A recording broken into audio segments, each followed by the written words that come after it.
Bible School Radio, 91.3 KDKR, Decatur, Dallas, Fort Worth, and 91.3 KYJC, Commerce. Portions of KDKR's daily programming do not necessarily reflect the views of the management or staff. Prudent Money with Bob Brooks is sponsored by the Prudent Money Foundation on 91.3. Well, sold out, the other side of the story. Today we're going to take a look. Stay tuned for Prudent Money.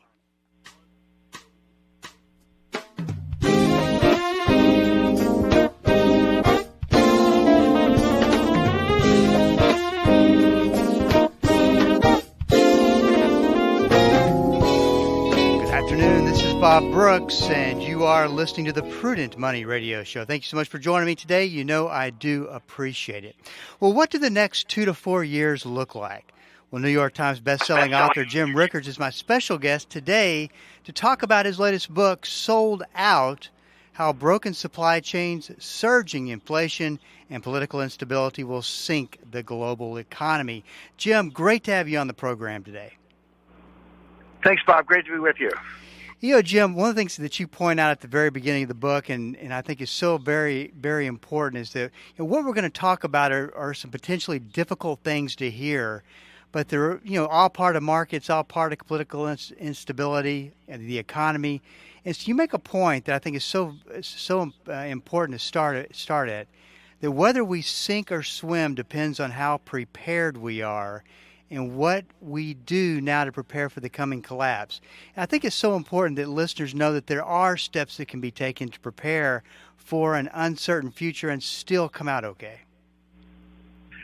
That's exactly right. And, sometimes people love to put words in your mouth, and people say, well, I'm this, doom and gloom analyst. I'm actually a very optimistic person, but I'm an analyst and I'm a realist.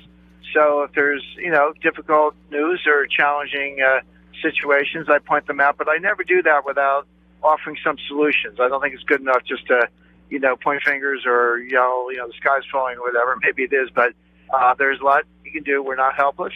The key is looking ahead. The real problem is when people are kind of in denial, like there's bad stuff staring in the face, but they turn away from it. They're the ones who will get caught off guard. But if you see it, prepare for it, you can do just fine. And I've always stuck with that. And we talk about it all the time, Jim, the other side of the story. You can get what the media feeds you, what Wall Street feeds you, but there is a whole other side of the story that's going on, and you can't make good decisions without both sides. You'll get that other side in Jim's latest book, Sold Out. I think that people can understand and track with inflation and the reasons why we're seeing it. But, Jim, when you start to talk about broken supply chains, I think people get a little lost. Let's go back to the basics and explain how supply chains work and really what they are.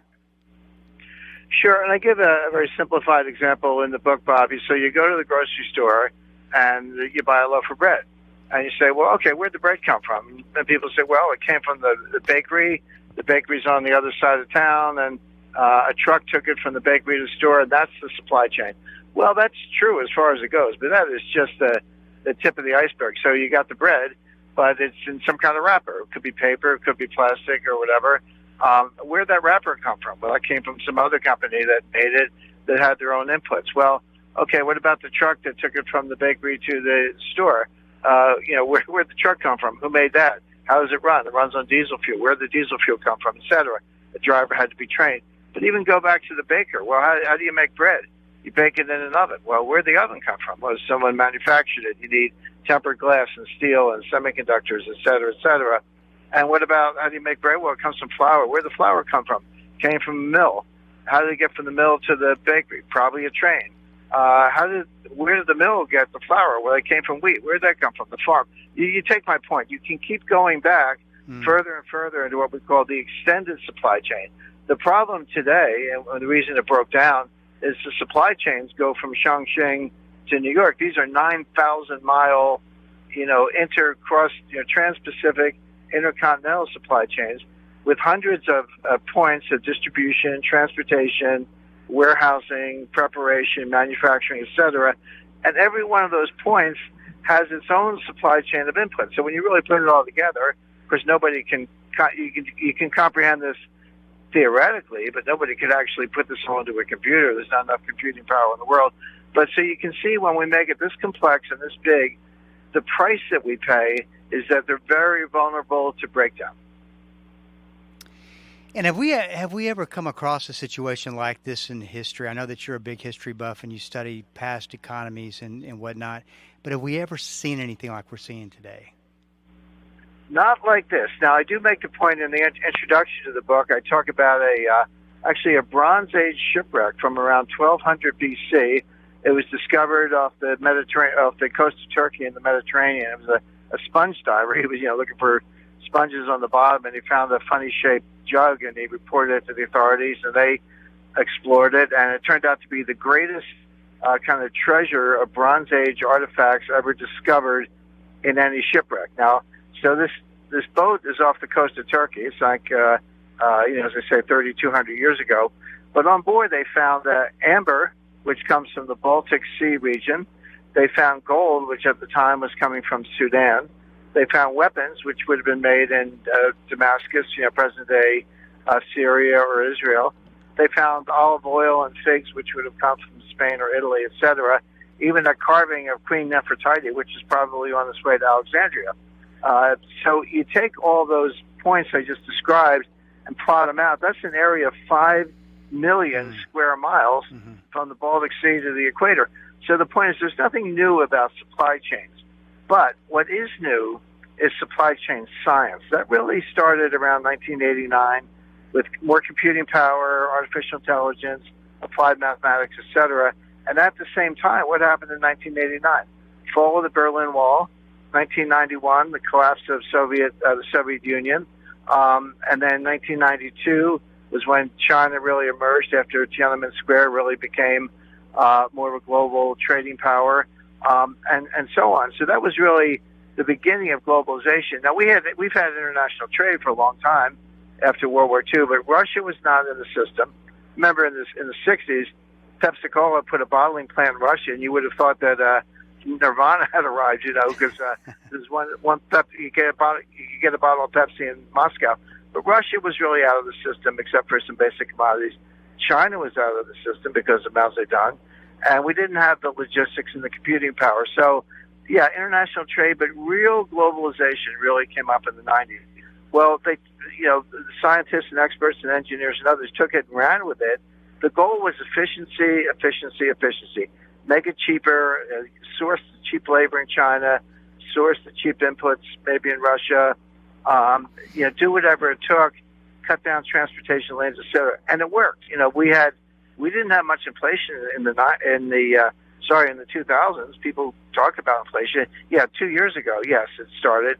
We have serious inflation today, but for 10 years, from 2008 to 2018, there was no serious inflation because of these efficient supply chains. But my point is there was a hidden cost. The visible savings were real, but the hidden cost was we made it extremely fragile, very prone to breakdown, and then that's what we got. Now, I also explore the causes of that breakdown in the book. Well, I think it's human nature to look at this and go and ask the question, okay, well, fix it. How do you, it's been long enough, surely they can fix it by now, or is this way worse than we can imagine, and supply chains will forever be changed?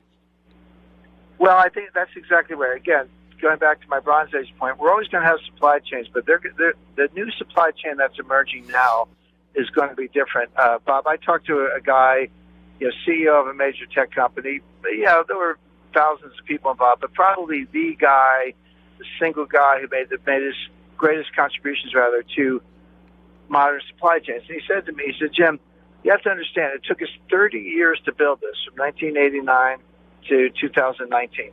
We blew it up in about 3 years. It's not coming back as it was. Well, it's never coming back as it was, but it won't even be efficient again for another 5 or 10 years. Best way to think about it, Bob, is if you have a very expensive vase and somebody knocks it over and it breaks into 5,000 pieces, you don't get down on the ground and put the pieces back together. It's gone. You got to go buy a new vase. And that's what's happening. We're going to have a new supply chain, and at the end of the book, in chapter 5 and in the conclusion, I talk about what that will look like.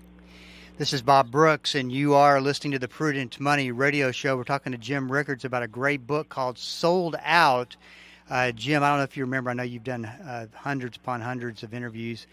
And we did had you on the program about talking to you about currency wars and the death of money. And what I think is so invaluable about your writing and your books is that this really gets the reader up the curve on what's going on. And you can't make great decisions unless you see both sides of the story. And there's definitely one here that people need to know about. Once again, the book is called Sold Out. Let's switch to inflation for a second. The stated inflation rate, I think, somewhere between 7 and 8%. Jim, it seems like it's more like 20 to 25%. How inaccurate are the government numbers? Well, the government numbers are accurate, but you have to understand how they do it. So we say, and you're exactly right, inflation's been between 7 and 8%. But there are probably 1,000 items in a hypothetical basket of things that everybody buys. They're all given different weights. And the Labor Department computes this once a month. But what you have to do is realize that that's an average, but it's an average of a whole bunch of stuff. And when you break down the individual components, you'll find, gasoline prices have doubled, diesel prices have doubled, rents have gone up, interest rates have gone up, certain food prices have gone up. So, but this is how people relate to it. They think of gas at the pump, milk and eggs, butter and ground beef, etc. at the grocery store.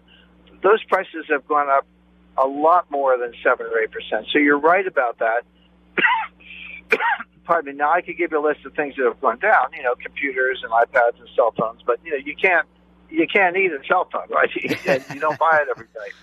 So yeah, on average, I don't think they lie about the numbers. But you're right. The things that people have to buy every day and the things that are most visible have gone up a lot more than that 7 or 8% average. So you talked about gas. Are you surprised that gasoline prices are not higher than they are right now, and maybe oil prices? And what has led to where energy prices are right now? Because it seems like they've definitely fallen off from where they were, I guess, last year. They have. They peaked in around June of 2022 was the peak. And when you look at year over year, June 2021, not that far after the pandemic panic, to June 2022, they more than doubled. And that was, going to be a big political issue, and everyone knew it. Now they have come down. They haven't come all the way down. They're not back to where they were, 2 years ago. They've come off the top. You're right about that, but not for good reasons. And let me explain what I mean by that. So you're like, hey, inflation's cooling down. And by the way, it has. Inflation also peaked around August. And then, you look at August, September, October, November, December. We don't have the December numbers yet. November is the most recent data we have. It came down every month. Now, it's still high. It came down from almost 9 to, 8.4, 8.1. Now it's down to about 7.1. So everyone's, patting themselves on the back. But 7.1 is still pretty high. But it has come down. And so have oil and diesel and gasoline prices. But here's the point. It's going down because the economy's slowing. We're probably heading into a recession. And the price of gasoline is what we call inelastic. I hate to use a technical. You have to get to work, take the kids to school, fill up your Ford F-150, whatever it is. You don't have any choice. But if you're paying more at the pump, that's less money you have to spend somewhere else. Maybe you don't go out to dinner. Maybe you skip a sporting event or a concert or a new suit or a new dress or whatever it may be. And that depresses the economy. And that's the mode we're getting into right now. So, chapter 4 of the book is on inflation. And it's funny, when I was talking to my editor, you sort of sketch these things out in advance. So we're going to do supply chain. I have 3 chapters on the supply chain. But then she said, Jim, we have to have a chapter on inflation. I said, absolutely, and we do. But then I said to her, I want a chapter on deflation and disinflation. Yes. And that's the thing that nobody sees coming. So that's where we lean ahead a little bit. Yeah, is inflation high? Absolutely. But it's going to turn, so now disinflation, you still have inflation, but it comes down. So if inflation goes from 7 to 6 to 4 to 3, which I expect it will in the coming months, it's still inflation. It still hurts you, but it comes down a lot. People are not ready for that. And then if it goes any further and we get into a bad recession, which I also expect, you could get into deflation, which is Now you're through the looking glass because they're not just going up at a slower rate, they're actually going down. And the weird thing about deflation, cash can actually be your best performing asset. Everybody's like, well, I hate cash because, I only get 1% of the bank, whatever, which is true. But if prices come down 2% and you get 1% of the bank, your real return is 3, 2 plus 1. In other words, the value of cash goes up in deflation. That's why I say it's through the looking glass. This is very non-intuitive to most people, but this is why your asset allocation really matters. Now, this is interesting because I completely agree with you on this. The fact that we could go from inflation to deflation. I think looking at some charts in the past, there could be there is historical precedence for this. But isn't deflation a debt event anyway? I mean, when you have this much debt as we have, it seems like we would have more of a deflationary environment than an inflationary environment. Or am I wrong? Well, no, you're right. First of all, let's talk about the $30 trillion, gorilla in the room. The national debt is over $30 trillion. But the way I think about it is, let's say you have a $25,000 balance on your MasterCard. So that's how much you owe. Well, if you're making $20,000 a year and struggling to pay the rent, you're probably going bankrupt. You can't handle that $25,000 debt. On the other hand, if you're making $300,000 a year in some capacity, businessman or whatever, businesswoman, you can probably pay it off with a check. So the point is, you can't just look at the debt. You have to look at the debt relative to the income. In other words, can you handle it? So same is true for a country. So $30 trillion of debt, yes, but what's our GDP, gross domestic product? I look at the debt to GDP ratio. Now, here's where it gets really interesting. A 30% debt to GDP ratio, so my debt is 30% of my revenue, basically, very comfortable, easy to manage, no problem. At 60%, it gets a little hairy. At 90%, there's a lot of research that shows 90% debt to GDP is where the debt actually, you can't borrow your way out. It actually is a drag on growth. Growth goes down. Well, the United States today is at 130%. We have 130% debt to GDP ratio, way past the 90% danger zone. And by the way, where are you at that point? Who's at that lunch table? Lebanon, Greece, and Italy. That's your lunch table. Those are the other countries with that kind of debt to GDP ratio. Italy's like a super borrower. So you're right. And the research is very clear. It's not guesswork. That does slow growth. But there's another phenomenon, speaking of debt. So debtors love inflation. If I owe money and you tell me I can pay it back in cheaper dollars, I'm like, hey, good deal. But the opposite is true. If I owe money and the dollar's getting more expensive in real terms because of deflation, then my debt burden goes up. So here you have the United States. First of all, sky-high debt to GDP ratio, definitely slows growth, but gets harder to repay. Now, so the idea is that creditors love deflation because the money you owe me is worth more. Debtors like inflation because the money you owe is worth less. But here's the point. At a certain point, the debtors throw in the towel and walk away, and that debt goes back to the creditor in the form of a bad debt, and that's when you get your bank failures. And by the way, that's why ancient Israel in the Bible. That's why they had debt jubilees. They knew that people. They knew human nature.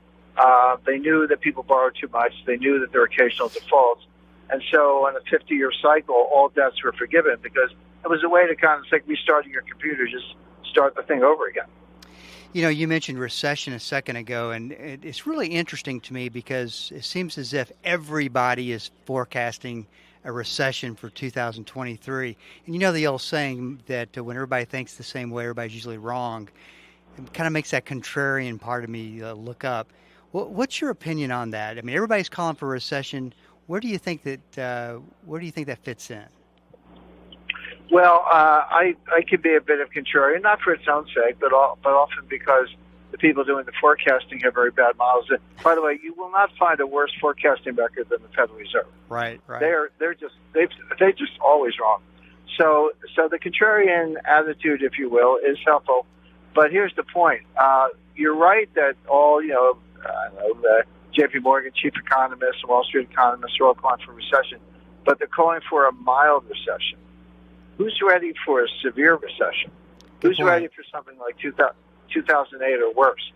So I'll say recession. Yeah, I agree with that. We're probably already in one, by the way. But my expectation is it will be a lot worse than, the talking heads on CNBC and Wall Street economists are expecting. It's not going to be mild. It's going to be far worse than that, number one. Number two, people tend to take a recession and a financial crisis and mush them together. But they're two very different things. In 1998, we had a financial crisis that almost closed every market in the world. That was the Russian default and long-term capital management. Yes. By the way, you may know I negotiated that bailout, so I had a front-row seat on that one. But there was no recession. That was like the beginning of the dot-com boom. So we had a financial crisis, no recession. In 2000, we had a recession, but no financial crisis. So they're really separate things. Now, what was interesting about 2008, we did have both. That was a very severe recession and a financial crisis with Bear Stearns, Fannie Mae, Freddie Mac, Lehman Brothers all failing. Morgan Stanley was days away from collapse, and Goldman Sachs was right behind. And that's when the Fed waved their wand and made them both bank holding companies. I once did, as a lawyer, I did a bank holding company application. It took 2 years because they were slow rolling it. They made those companies banks in 2 days because then they had the ability to bail them out.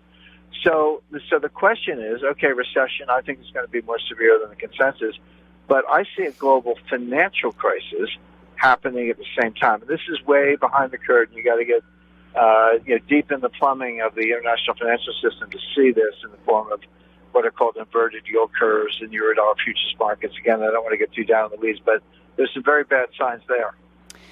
Well, Jim, I've got probably another hour's worth of notes to talk to you about, but we don't have any time left. Once again, the name of the book, I would highly recommend it, Sold Out, How Broken Supply Chains, Surging Inflation, and Political Instability Will Sink the Global Economy. It gives you that total other side of the story you're not hearing, and just a great book and a great opportunity to figure out what to do and be prepared for what's coming down the road.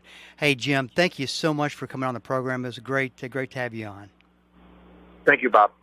This is Bob Brooks, and you are listening to the Prudent Money Radio Show. Thank you so much for joining me today. That's the third time that I've been able to interview Jim on his work. I think, as I said earlier, we talked about currency wars, the death of money, and unlike really any other author that I've come across, he really does get into the details and explain what's happening. If you want a clear and concise look at what is potentially happening, what could come down the pike. And once again, not to be gloom and doom or anything like that. This is about being prepared and having a understanding of what could happen and know what to look for. Then you can prepare yourself for that. That's what I just want to stress, is that there's things that you can do to make sure you're in a good place in the event that Jim is right about some of the things he's saying. Once again, it's about not being a gloom and doom and for forecasting bad things. It's about, hey, this is what I'm seeing, which we talk a lot about on the Prudent Money Radio Show. It's just what we're seeing, and you can look at it and you can interpret it in many different ways, but you just can't go forward in doing the things we do in this economy structure and expect everything to be okay. Once again, the book is called Sold Out. If you have a question for me, this is Bob Brooks. If you have a question for me, please go to the website at prudentmoney.com and send it in, because we are all out of time. Till we do meet again next time, keep the faith and have a great rest of the day.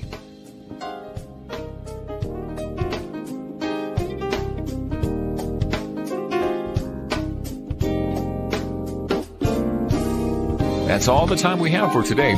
Questions or comments for Bob, or to find out more great information like what you've just heard, visit www.prudentmoney.com. Be sure to join Bob Brooks again for the next edition of Prudent Money.